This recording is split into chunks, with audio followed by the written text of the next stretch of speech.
আসসালামু আলাইকুম রহমতুল্লাহ। প্রিয় বন্ধু শরীফ, তৃতীয় রমজান চলছে, প্রচণ্ড গরম ও রোদের তাপ, তারপরে বাইরে যেতে হবে। যাই হোক, আলহামদুলিল্লাহ সুস্থ আছি, আপনাদের সুস্থতা কামনা করি।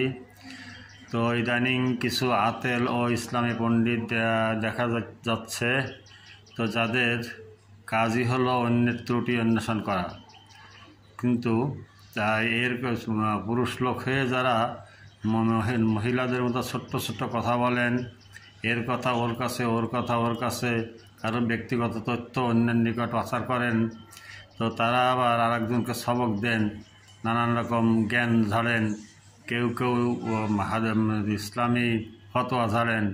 এদের থেকে আপনারা সাবধান থাকবেন। প্রত্যেককে অনুরোধ করব, যার যার সাধ্য মতো নিজে যতটুকু জানেন তাই আমল করার চেষ্টা করবেন। আমিন।